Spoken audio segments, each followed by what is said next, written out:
Right off the bat, for all my viewers who watch the stream, I want to make two apologies. The first apology is in regards to technical issues for the stream. Streaming is something that I don't do that often, so when problems arise, I'm kind of panicking behind the scenes. Luckily, for the most part, everything corrected itself over time. But if you do have a suggestion for streaming software and tutorial vids, do drop them in the comments below. The second apology is in regards to getting this video out late. Prior to the tournament, I processed 340 some deck profiles, checking each deck and coordinating with the staff to ensure which deck profiles were correct. Post-tournament, it was another 3 hours to cross-reference all unprocessed deck profiles before the stream started, with players from the waitlist who made it on. Afterwards, it became a lot of formulas to determine placements and cross-referencing which names were not specifically from the roster, and while my background in bioengineering kind of helped, mainly because of Excel, I slept most of Sunday and then edited my planned Monday video. That aside, today I want to bring you the complete breakdown of CoreTCG's April 6th regional. Once more, I'd love to give a huge thank you to Kevin from CoreTCG for co-commentating with me that day. It was a blast, and I look forward to future collaborations. If you're interested in his channel, also covering Digimon content, definitely check out the link below. This regional event was at full capacity, 384 players, and definitely had some interesting numbers. If you haven't checked out Risu's top 16 analysis, you'll find that video link also in the description, along with links to Eggman's events page for the deck profiles. We want to provide the community with as much information as possible, moving forward to not only help players grow, but encourage players who feel they've accomplished something at an event to post their build. Disclaimer: please do not ask for specific builds mentioned in this video. One thing that I will adhere to is if the data is not made public, it's not my place to share with others. Additional disclaimer: like my last video, I made fairly generic categories across the board. If a deck was Greymon OTK, Greymon Toolbox, Black or Greymon, they all got lumped into Greymon. If the deck was Purple Melga or Blue Melga, it was lumped into one group called Melga. In total, across the board, there were 41 different unique categories at this tournament. After condensing down all deck profiles that only appeared one time, my other category was composed of 12 decks. This number may vary from Eggman events page, because I decided to go as low as decks that showed a frequency of 2. Right off the bat, I would love to recognize the 12 individuals who came into this regional with Mastamon, Digipolice Dorbic, Jessmon, Bird Vaccine, Millithloop, Alphamon, Dorbic Ragna, Yellow Hybrid, Belphimon, Beelstar, Mervamon, and an Armadillomon tribal deck. With that aside, let's get into the statistics.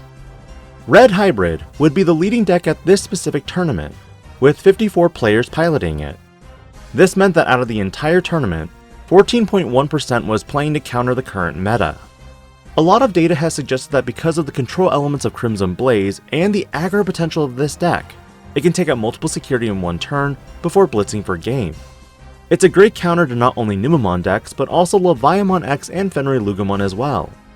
Despite the high representation, this deck only represented 1 out of the top 16 players. Further analysis showed that out of the top 64 players, only 8 out of the 54 managed to take slots here. Numemon would be the second leading deck with a total of 44 players, or 11.5%. This deck has seen massive successes in a lot of tournaments, in particular North America, and has shifted from the black base where we see Agumon and Black Agumon X, to a twist of Gabumon and Gabumon X. At this point, I'm wondering if there's another variant that could make waves, considering several Digimon have X antibody lines as well. Out of the 44 players, 5 would make it in the top 16, while 9 additional players for a total of 14 would land in top 64. Overall, Numemon is an amazing deck that easily converts to high placements, which might also be why Munzemon is so gosh darn expensive.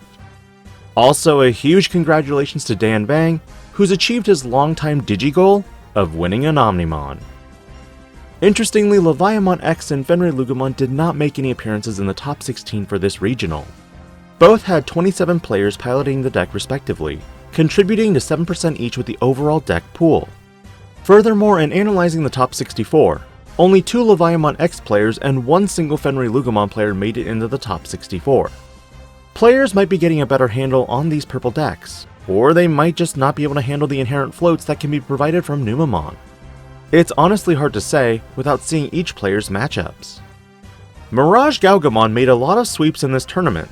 25 players decided Mirage was the meta call, and of those Mirage players, 7 would make it into the top 64, with almost half of them being in the top 16. We saw this deck briefly on stream, and with 2 of them in play, it was a massacre. Some players make the comparison of Mirage Galgamon and Ulforce, but the downside with Ulforce is you do need tamers to make those wombo combo plays. Ulforce would only see 5 players at this tournament, with only 1 of them making it into top 64. Greymon and 4 Sovereign would also be tied for the next number of players who piloted their decks at 20 or 5.2% of the overall pool. Personally, as much as I love Greymon, it's too slow at this point to put a dent in a large portion of the decks here. It's heavily stack favored, meaning if it gets removed, it's game over. Out of the 20 Greymon players, only 1 made it into the top 64.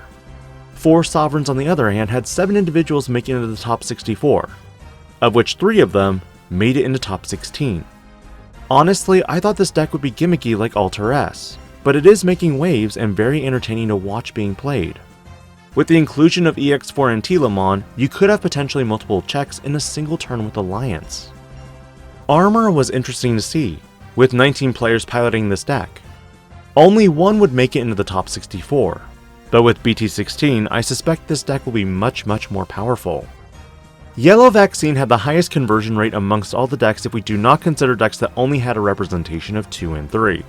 I'll get there in a bit.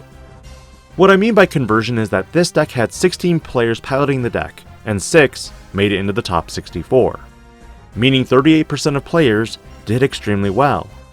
Comparatively, if you compare Red Hybrid's 54 players who only had 8 make it into the top 64, only 15% of those players did extremely well. Numemon, despite having 44 players, had only 14 make it into the top 64, or 32%. 2 Yellow Vaccine players would make it into the top 64, one of which you know as fellow content creator, Mario's Gaming World. Metal Garurumon is an interesting deck to see players running. Like War Greymon, it has issues that it's 2 tower dependent.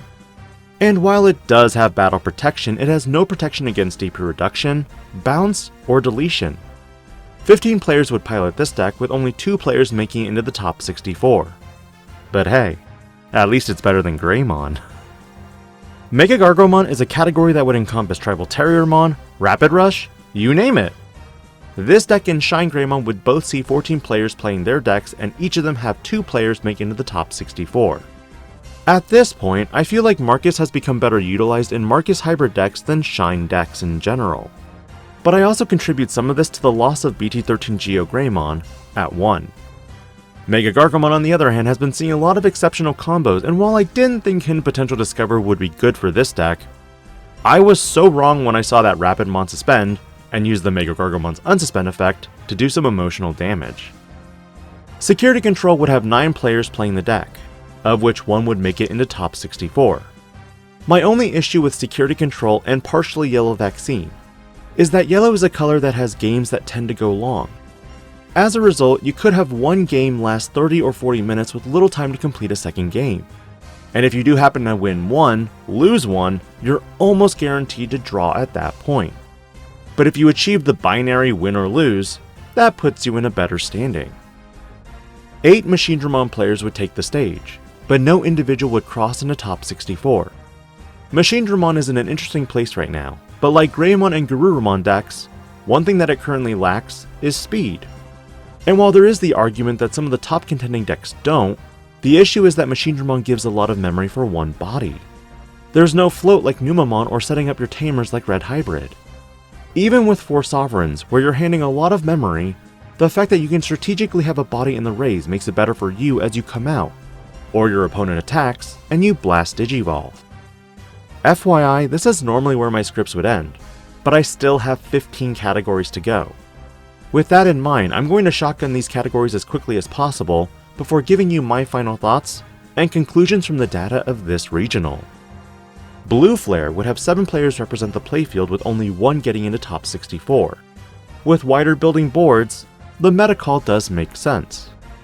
Royal Knights would have 6 players and 0 make it into top 64.